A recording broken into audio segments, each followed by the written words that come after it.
As I promised, a change of scenery. Unfortunately, I look probably pretty much the same. In fact, probably worse, because it's a bit lighter out here. Now, let's get back to the serious business. In the previous section, we looked at cases as vehicles to develop good thinking, and certainly they can.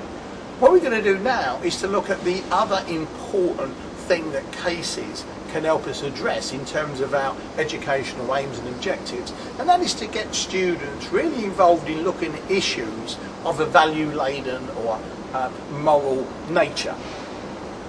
It's great to get them familiar with what do we mean by value systems, and in what ways is that similar and different from ethical systems.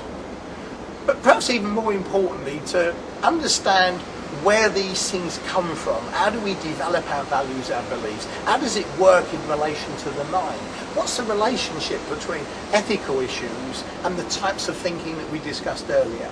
Because these become the big affordances of using cases, as we'll see.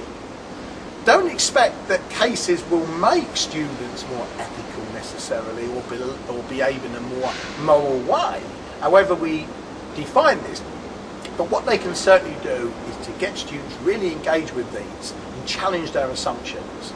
And at the end of the day, they have to make their choices. But hopefully, we can get them to think carefully about those choices.